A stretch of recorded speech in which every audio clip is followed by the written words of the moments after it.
Hi there, I'm Dr. Hot Stuff Lazaz, and I want to tell you about a common illness at this time of year.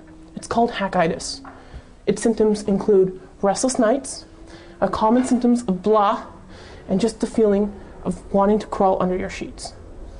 Its remedies include a long tropical vacation, adopting a pet from a local animal shelter, or your monthly dose of Hak5. I recommend Hak5 on a full stomach and a few hours to spare to hack anything with a chip. Episode 5.0 has my seal of approval. So anyway, since I got so rudely interrupted last time, I'm going to go ahead and show you how to do some rounded IDE cables really fast. Once again, you'll need a knife, IDE cable, and duct tape. Yo, Wes! Son of a... I can't believe you. What? What's it look like I'm doing? I don't... Dude, rounded IDs again? I'm serious. Lame. Not as cool as this. Check this out. Dude, what is that? It's a chip of some sort. It's on a PCI card. I don't know. You're... What? The creepy computer guy at the store next to my office. He gave it to me. And you're going to trust it from the creepy computer guy? Well, he gave me a power supply once, and that worked, right? That's just a power supply, not some kind of abomination of hardware. Dude, that's some evil-looking crap. I just want to see if it's got like some firmware. Let's just boot it up, see if it, like Device Manager detects it. We can like play with it. Dude. Come on, dude. My software, your hardware, but come on, let's just try it. You are responsible for anything that happens. Let's get this crap out of the way.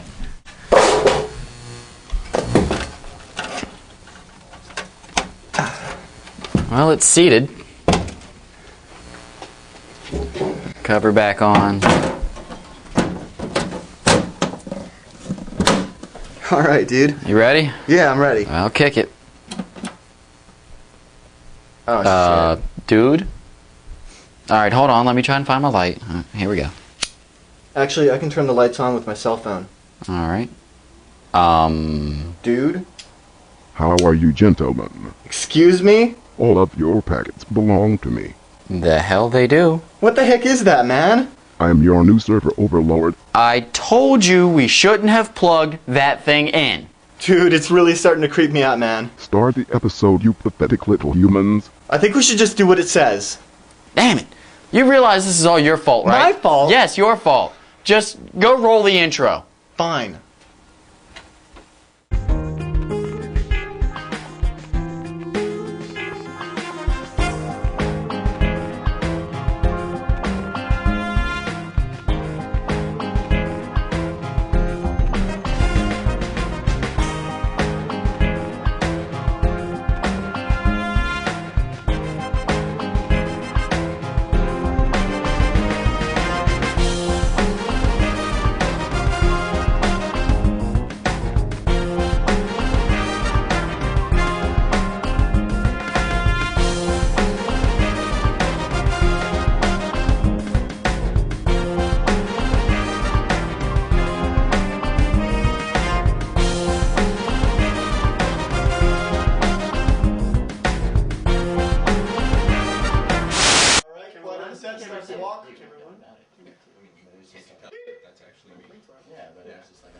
My name's Darren Kitchen.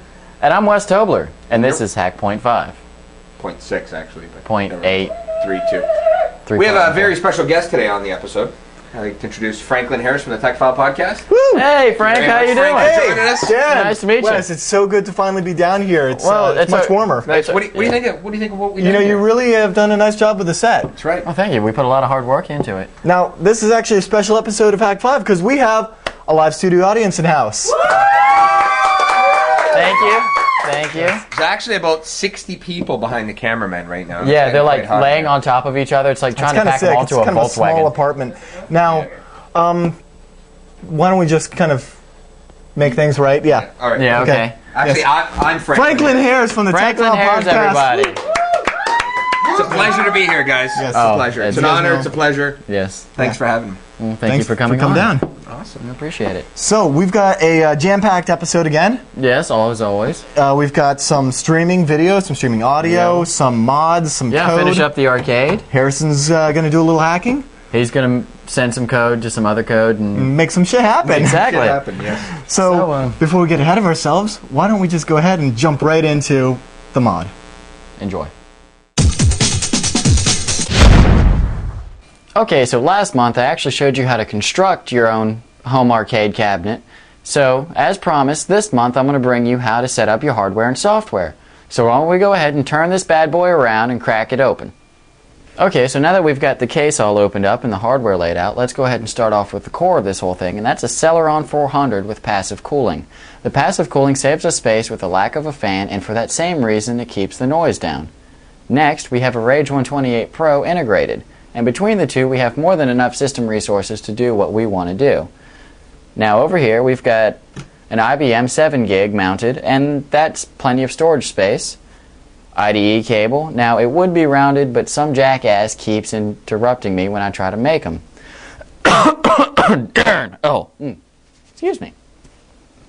Over here, our controllers plug into a USB hub, and over here to the USB ports. The other ports being used by our USB powered speakers because no cab would be complete if you didn't have sound.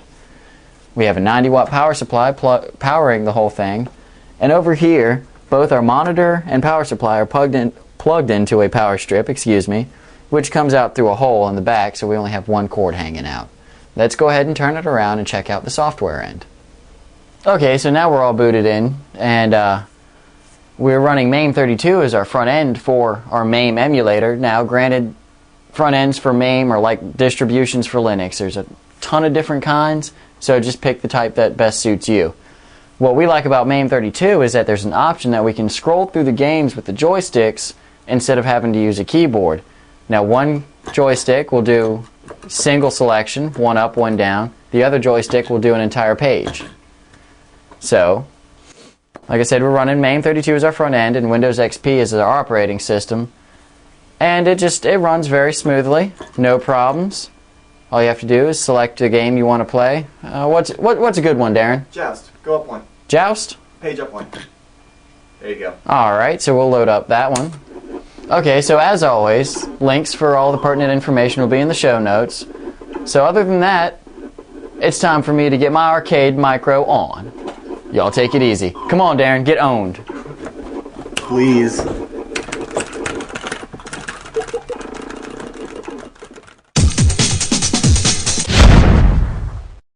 Alright, John's with us. We're going to talk about streaming audio. Absolutely. Now, why would we want to stream audio, and what is this going to do for us?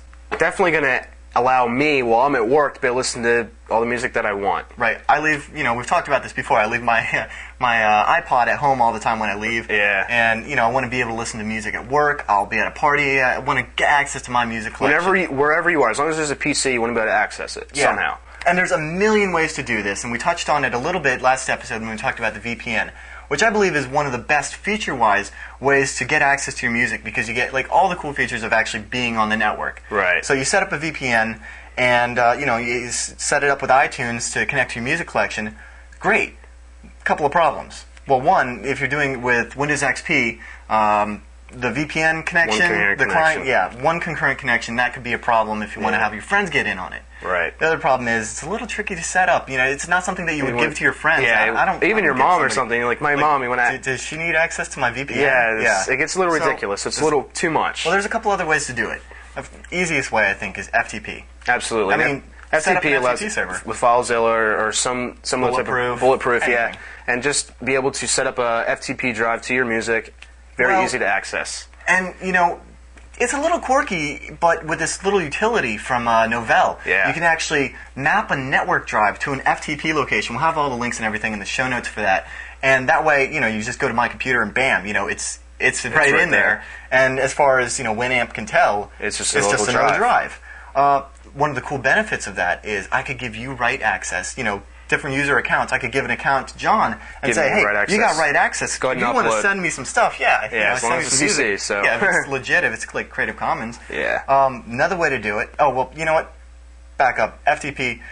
The con. Seriously, that's really cool, This- but that's not something I'm going to call my sister and be like, yeah, sure, you just set up an FTP with this program, do this, and do then that. map this drive now.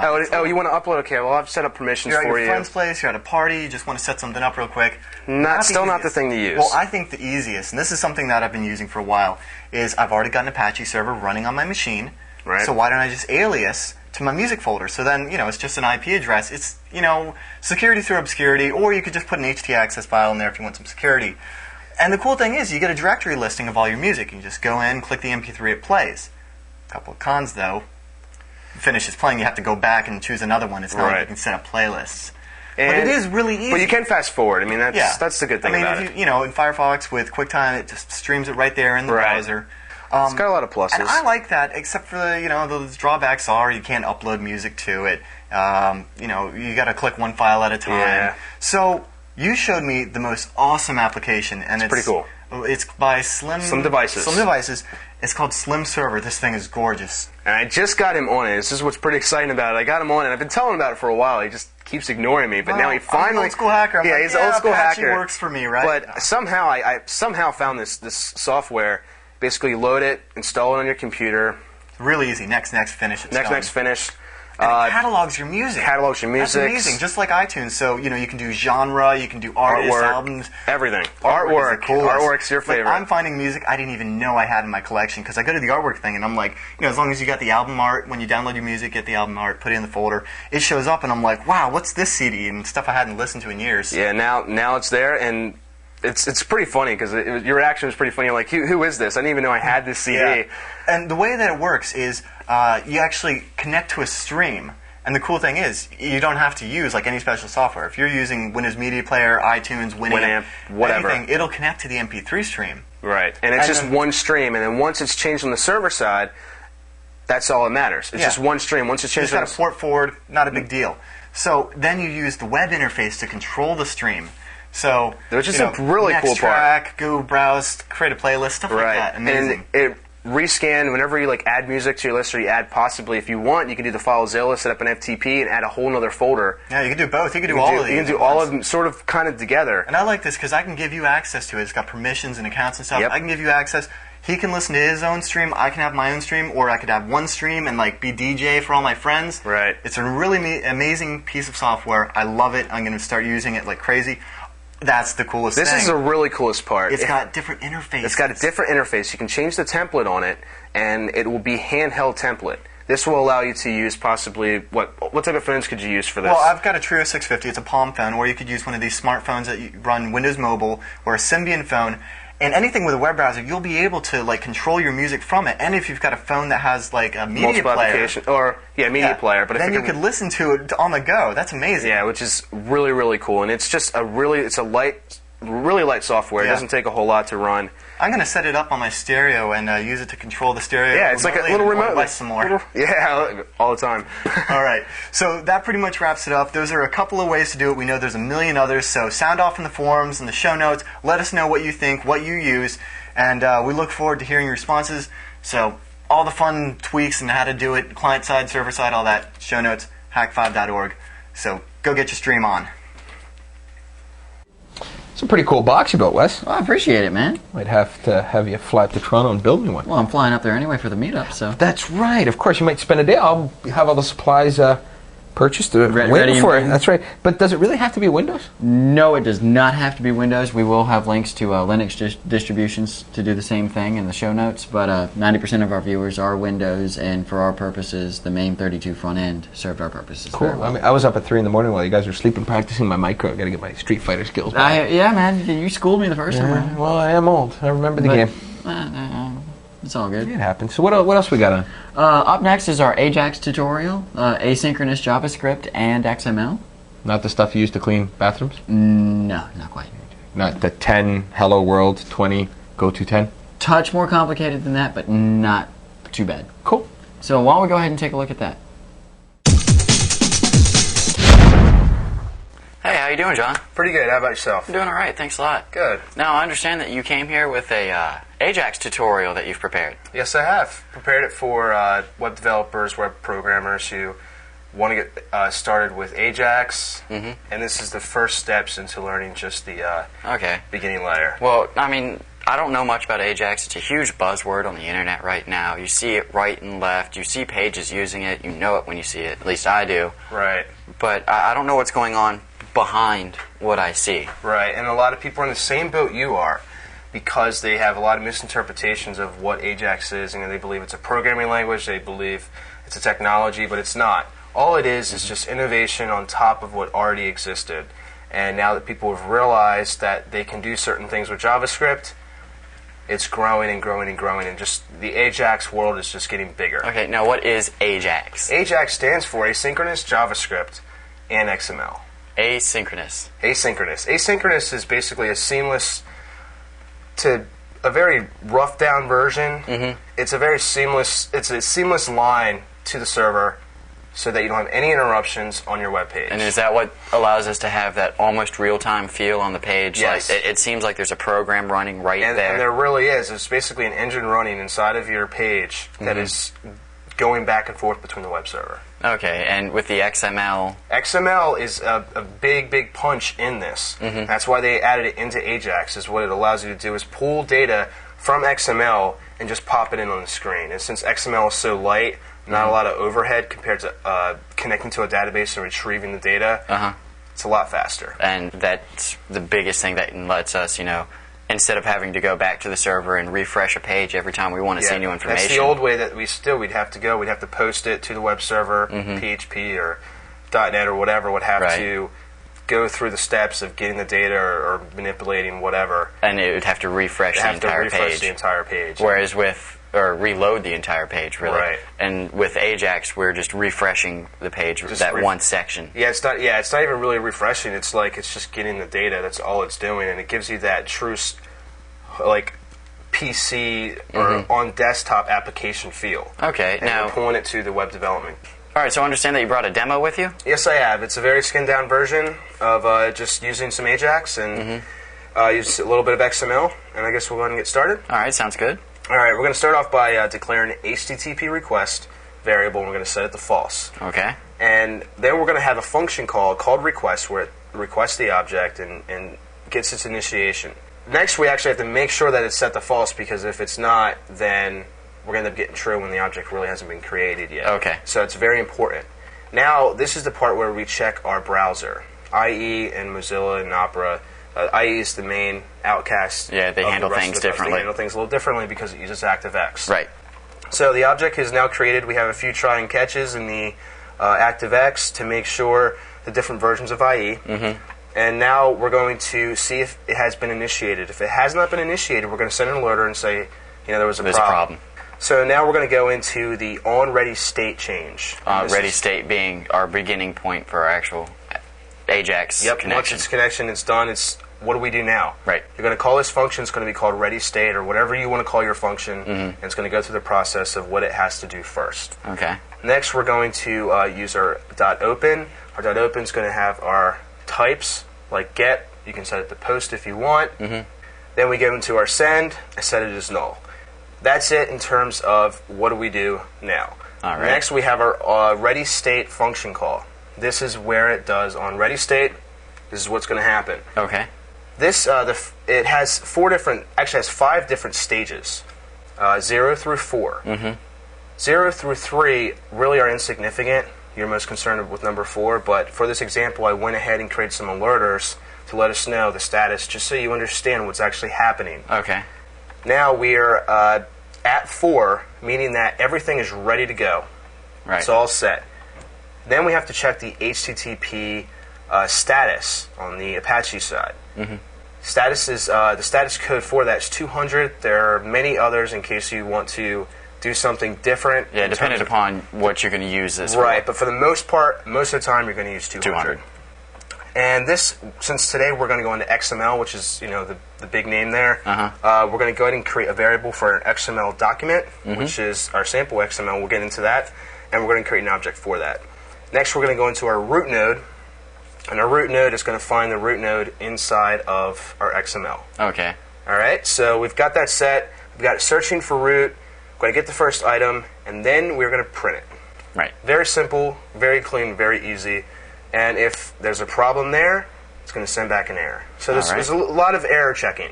Okay. So we have that created. We're going to go into some of the HTML, and we're going to on-click, do that request, that JavaScript request call, pass it the URL or the file name of the XML file, and then it's going to do its work. Okay. So we're going to go ahead and pull up our sample XML. Very simple. Very, very simple. It's only 4 lines of code. Yeah. And we just declared as XML. We created one node called root, and it'll get the insides of that node. So we have our page up here. It's got our link. We're going to go ahead and take a click at it. Here's our alerts. First alerter. This is the actual initialization of ready state. Okay. Now we've got it loaded.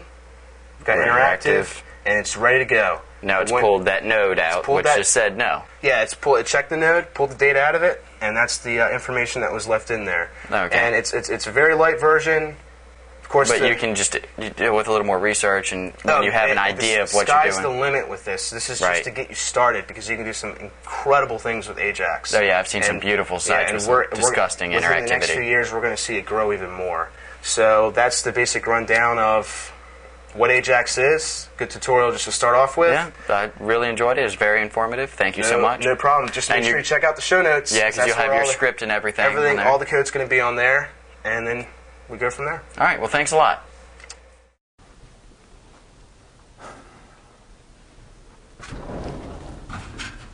Wes, Nuts. What?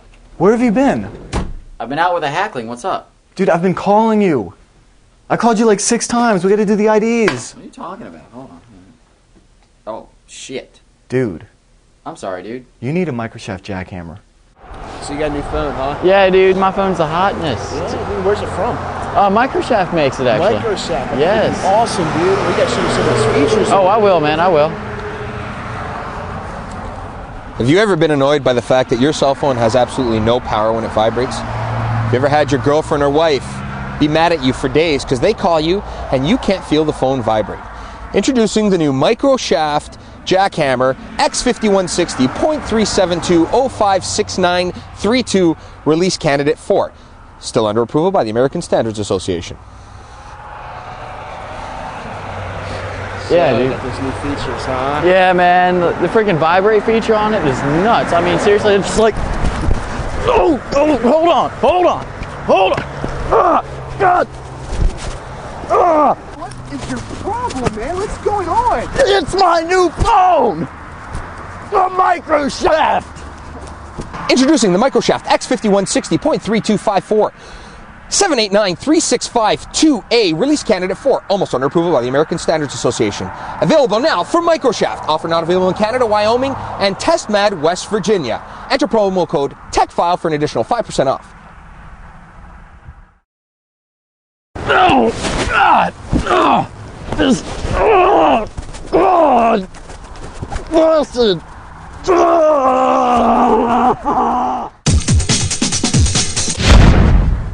So Darren, what are you going to show us today? Okay, like a little bit earlier, John and I were talking about ways to stream audio. Right. Well, what about video? I kind of stopped watching, using Real Player in like the 70s. No. It's not like streaming video like you're thinking. We're not going to there's no buffering. And yeah, all see, that I thought stuff. we had like an interview earlier this year. It didn't go very too well. No. This isn't streaming video in the sense that you're thinking like streaming like a video off our hard drive. If you want to take Hak5 to your friend's house and play it from there, don't try to stream it over your box at home. Just download 2 copies and bring one to his place. All right, so I'm a little skeptical about this. What we're doing? No, we're streaming television. Oh, now see, that's an idea right there. Yeah, we're streaming so how do we do live this? cable television. Oh, it's it. All right, cool. See, I used to do this because at work, for me, there's a channel that I used to watch, and on my lunch break, I would watch, this certain TV show. But something happened, and they're no longer around. But okay. Just imagine, you're at work. I'm at work. The only channel I really watch was the F1 races, which the F1 season is over, so I don't want to. But assuming that it's pretend that I'm watching the F1 race on a Sunday afternoon. I'm installing SCP XI 3.0, and I got 6 hours of downtime, and I'm got to do something. Well, yeah. I mean, watching a Formula One race. That's SAP productive. is the #1 sponsor of F1, so that kind of productive. Is, right. Okay. I like it. Okay. So really, to do this, what you need is a Windows machine with a TV tuner card. Okay. How much does a TV tuner card cost? $20 bucks. Oh. Yeah. They're pretty inexpensive. Okay. I'm sure you can find some deals out there. Newegg. Sure, if you want to plug Newegg. Plug if number Newegg one. wants to give us some money, that'd be great too. But Okay, continuing on. Okay, so I'm VNC'd here into the home theater PC, and that's over there. Right over there. Over there. Right, okay. Might be over there. No, it's somewhere. So yeah. So so we're in the home theater PC. All right. We're going to start up Windows Media Encoder. Windows Media Encoder. Now that sounds something awful. No, it's not. Is I this promise. free? It's free. Yeah, you can free download Microsoft.com. Okay, and we're going to show a link Links, somewhere show like notes, maybe over there. Maybe there. we can put them over right down here. Wherever Let's put you the want. link down here. I like it up there. I don't know. I don't know, dude. It's all over the place. Yeah, somewhere. So we're going to broadcast a live event. All right. We're going to select our Live event. video source and our audio source. For a video source, I've got an ATI Rage Theater. That's the all-in-wonder card that I have. Right. How much does that cost? At the time, it was $200. I'm sure you could pick it up for like $20 now. It's Not a bad, sad card. not bad. It's a $7,500 all-in-wonder. It's nice. It gets the job done. So, TV tuner. TV tuner. Video tuner. Right. I'm going to give it a channel 21. Now this is like the TV channel. This is the Cable TV channel. Does channel. it have to be tuned in to the same No, channel? it'll pick it up. Gotcha. Okay, so now choose the line-in source on our audio because that's where the TV tuner is getting its audio feed. Okay, So hit next. The most important part: pull from the encoder, not push to a media Right, server. because a media server costs like a buttload, right? Yeah. So next we just give it the A port number. buttload being more than I'm willing to spend. Yes. Okay. So we give it a port number, port 8080. That'll work. Oh, come on. Don't man. even 8080, don't even go there. That's a bad idea, dude. So now I've got to set the encoding. Now it's got a whole bunch of cool presets, and they work just fine. I've got about 512K upstream on my my cable connection here, so I'm going to give it a little bit less than that. So is that like typically a good idea? Yeah, just go one notch below. That way, if your roommate is like torrenting, then you need to smack him around. Yeah. So 340K for me. That works just fine. So next, 30 frames per second. 30 frames a second, 32240. Finish. Okay, I'm a little skeptical. I got to be honest. Start encoding.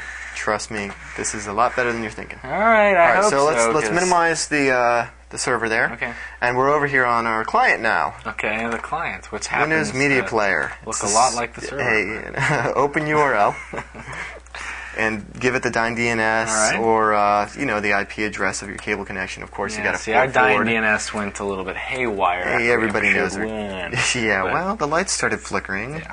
Okay. There we go. It will open the stream. And it's buffering. Hey, give it a minute. No. Come on, man. I don't want to see him buffering. Hey, that wasn't too long. Now look at that. Darren. What is this? That's the firm. Oh, that's right. I am honestly impressed. Actually, this is the best scene from the firm. Yeah. We'd watch some more of it, but then we get sued. Yeah, so okay, well, that's pretty much how you do it. The firm. Yeah. Okay. So that actually is pretty good quality. No, it's great quality. I mean, it's like I could watch quality. that. Yeah, I could watch it from too. work. Yeah, definitely. It's not bad. That way you won't miss your favorite show. You can also, there's settings in there to record it automatically and a whole bunch of fun stuff. We'll have a whole write-up in the show notes. Wait, once again, they will be where? Up here. Here? Over there. Somewhere. Right over there. You'll see the show notes. All right.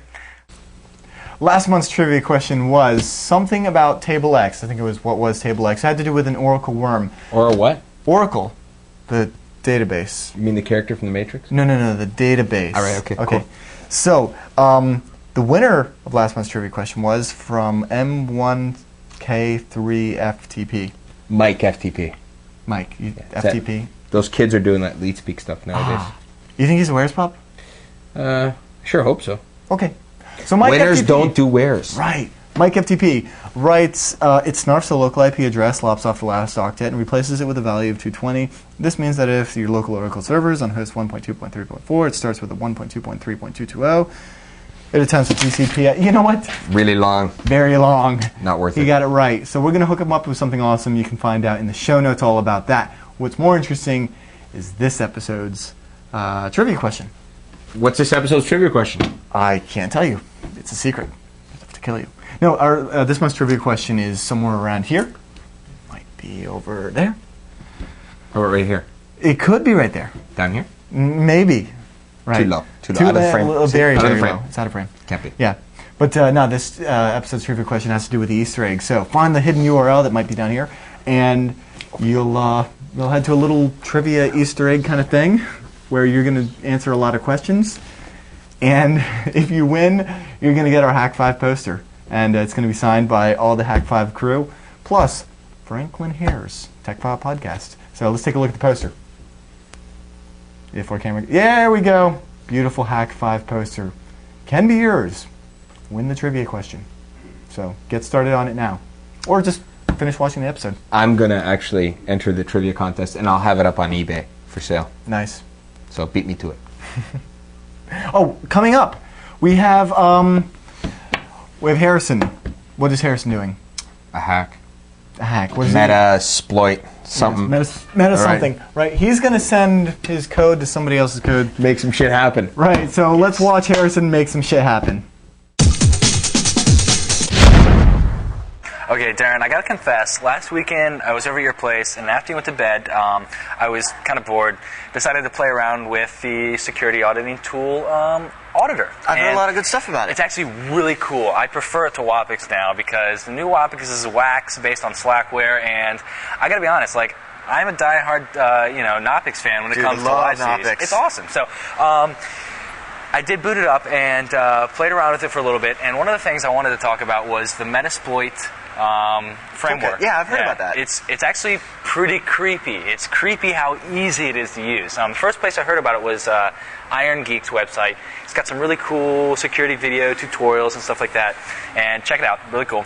Anyhow, the Metasploit framework, I keep fumbling over that, basically what it does is it sucks down exploits, and it gives you like a list of exploits that you can perform with the payload. Yeah.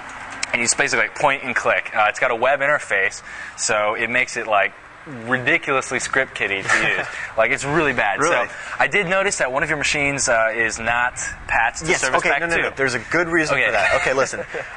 When Windows XP Service Pack 2 came out, it's just the complete bastardization of TCP/IP. Have you guys patched up? Are you guys patched? I'm sure they're patched. I mean, like, I'm patched. Because I always patch. I mean, yeah. Well, no. Listen, I patch all my machines. I'm a system administrator. Keep everything up to date. But this one machine, I used to see the show, right. The torrents, and to get the best speeds on this torrents, you got to be using Service Pack 1 because the Service Pack 2 just kind of messes it up. I know there's an update. Actually, but the funny thing is, there's some really bad security exploits for Service Pack 1. As a matter of fact, first of all, I want to explain a little bit about the framework first. It's actually got a lot of exploits that you can do. Like, for example, ones that target IIS. I think it's SharePoint if you're running front page extensions. Right. Even like Oracle 9 and Microsoft SQL Server. Really, some hardcore stuff. And like even I think Apple's Samba Server as well. It's pretty cool. wild. But one of the exploits is Microsoft Windows XP for Service Pack 1. Right. And so you can pull up the web interface and select, I think it was the RPC port 139. MS Blaster. Yep. Yeah. Same one. Yep, exactly. So you were able to shut down my machine remotely. No. Actually, it kind of like takes the same attack, and then you can choose which payload you want. Oh, it's okay. actually a like what kind pretty of payloads? large selection of payloads. Like, okay, for example, I selected the exploit. The next page was you select the payload. It's got ones like, believe it or not, like you can execute a command. Really? Yes, on the machine. Okay. Also, like get a command prompt. Whoa. Yes, that's hardcore. It's really scary. Okay, and you can also like. This is the really funny one, okay? So don't get mad, but you can also bind a VNC shell, okay? You So, what? No, hold on. You got on my desktop? No, I didn't get on it. I mean, it's like point and click. I mean, I can't take credit for this. I mean, I'm just like... Well, I don't think anybody can call themselves a hacker from using Metasploit. No. This is so bad. Like, it's so easy to use. So it's more script kiddie than Cain and Abel? It's much more. It's so bad. I can't believe you got on my desktop, Dude, your desktop is hot, by the way. Hey, I can't take credit for that. That was Tom B. Tom B in the forums, he posted his awesome website with some great desktop wallpapers. Check it out. But getting back on subject, it's so easy to use, it's ridiculous. So most of the exploits on there are like a little bit outdated. So if you keep all your systems patched, it's your not databases like patched. Metasploit updates or anything. Actually, it's funny that you mentioned that because there is like an update script on there. Are you serious? And I haven't played around with it, but I think you can actually sync it up with like security focus, exploit tree, and packet swarm, and just like you can go out and search and find an exploit if you don't have one for a particular system you're targeting. It's pretty nasty. That's awesome. And I mean, like, it was designed, it had a great application. It makes security auditing really easy. A lot of sense for auditors, but at the same time, it's got a bad negative side effect, you know. So. I mean, you know, the good outweighs the bad, I think, in this case. Totally. But I mean, nobody's going to call themselves a hacker. No. Nobody calls themselves a hacker using this shit. But it's pretty deadly. It's pretty crazy what you can do with such a limited knowledge of like security and exploits. So okay, what's the moral of the story here? The moral of the story is. Just don't use Windows. Just kidding. Okay, so no, if you're gonna use Windows, if you have to use Windows, definitely patch it up. I mean, it's like one of those things. How many times have we said that? It's one of those things. Like if your boss is like, I don't feel like updating, be like, you're updating. Check it now. You know, what do you think about it now? Two clicks. You know. Yeah. So it's Target. Cool, it's a lot of fun to play around with, but just don't use it in the wrong ways. Of course not. Of course, we would not promote that. But. Sounds like a really nifty tool. It is cool. And thanks for owning my box. I'm gonna go update now. All right, I suggest that everybody else do the same. Yep. For any of the stuff that he's talked about here, check the show notes. Hak5.org. Woohoo! Well, that's about wraps up another episode of Hak.5. Wes, Darren, thank you very much for having me here. Thanks so much for coming down. Thank you so much, Frank. I love what you guys have done with this place. It looks absolutely amazing. You guys got to see. It's truly amazing what a low-budget IPTV show can put together and make it look so professional. It's awesome. Yeah. Well, thank you. Now, if you have any other questions about anything that we've shown on the show today, you can head over to the forums, the show notes, hak5.org. And also, while you're at the website, don't forget to cast a vote in the polls. You know, let us know what you like and what you don't like. That way we can deliver higher quality content to you. Also, if you want to hang out with any of us or any of the hacklings in the IRC chat room, that's irc.techfile.ca. The room is #Hak5, so Thank come you on so down. much for setting that up. No Frank. problem, man. It's a place where you want to talk about the meetup? Oh, yeah, absolutely. December 15th, 2005, we're having another one of our big tech meetups in Toronto. We had one back in August. You guys are coming down, right? Definitely. Awesome. Chad from WASD all the way from New Orleans. Leo Laporte, Amber MacArthur, myself, Mikey, Alex Lindsay, Steve Gibson, the list goes on and on and on. But if you want more info, you can go on over to techtvholidaymeetup.com and get all the info you need right there. Great. All right, thanks a lot. Okay, so I guess that's about it for this episode. Until next month, I'm Darren. And I'm Wes. Trust your techno-lust. That's pretty good. All right, that was really awesome. good. That was awesome. Woohoo! That was great. Oh, Shit. Who cares about the stupid meetup anyway? You know what? You gotta be kidding me. You have been giving me issues all stinking day. You know, I was asleep last night on that couch right over there, and you woke my ass up at 3:30 this morning. Sad excuse for a meetup. Maybe if you had someone real, like Angelina Jolie. You know what, dude? That's below the belt. We're geeks. You understand that? And we have fun with other geeks. I'm done with you. I'm totally done with you. Your power means nothing to me. Dude, what the hell is going on with this I thing? have no idea, man. Dude, I just pulled the power plug out. Let me tell you one thing. Darth Vader has nothing on me. Listen, you know what? I'm gonna have to get my ass You'll pay for this. inside. Oh, dude, what the hell's Frank, you alright? What's going on? Frank. Frank. Frank. Yo, whoa. Whoa. God. Frank. Frank. Shit. John. Harrison, get the kill. Hold on. Yo. God. Somebody call an ambulance. Harrison. You all right? Fuck. Frank.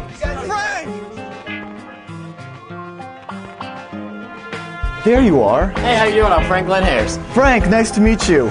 You're a lot taller than I thought. I'm gonna go back outside. Get out of here. Yeah, man, it's all about the new technology. I don't know what to say. I don't know either. Wasn't Frank supposed to get in here? I think he was. Where's my beer? What happened to my beer? Somebody get him a beer. Where's my chair?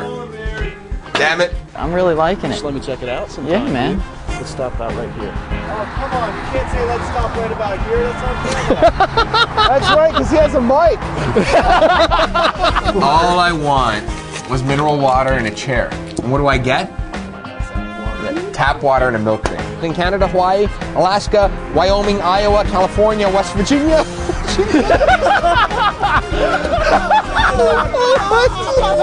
This is the last time I let my agent book me on something like this. Working with bad actors ever happened to you?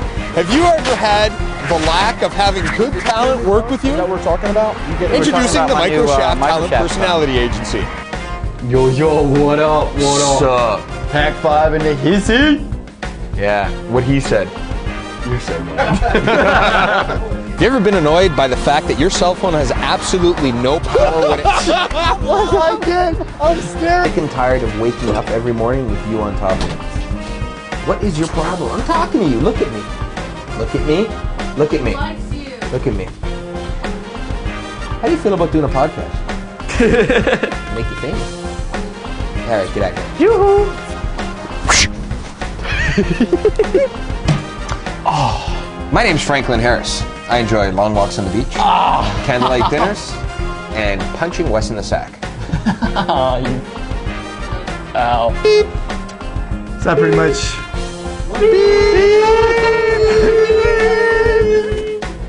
Saw that coming a mile. What's our motivation? Your motivation is we want to eat Food, baby. food. Food. Yeah. I'm gonna go right across real quick. So that pretty much wraps up this episode of Tech File. Hak5. Hack and a half. What's the name of the show again? Twit. Thank you. What? Oh, that's it. You know what? I can't work with this anymore. I can't. I'm sorry. I'm done. I can't do this. No, Frank! Frank, come back! Dude, I just lost. It's hurt. Hold on. Command N. Command N. All right. That's got to make the bloopers. It is 8:30 in the evening, and I want to eat. Hey, listening to me? Look at me. Cats. Do you have cat insurance? So that pretty much wraps up this episode of Hak5. Of course, you guys know that you can always... Buddy. My buddy. They don't know that you will take over the show, my friends. You will take over the show for me, won't you? We shall call it Hak5. Yes, Hak5. Dead bunnies, no whammy, stop. For all of you out there in Hackling Land. Don't know. Hackling Land? Dude, let's wrap this. You want me to wrap this shit up, man? No. So that pretty much wraps up this episode of Hak5. Of course, you know you can... What, did I miss something? No, it's fucking Frank lost. What'd he do? Frank ran. Let me wrap this up. This about wraps it up for another episode of Hak5. I'd like to thank Wes and Darren for joining me.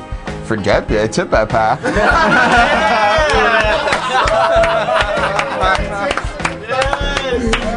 Yeah, let me just own this for a minute. I'm a pro. Yeah. Hello. I'm gonna own them both. Oh, fuck. Turn off the camera.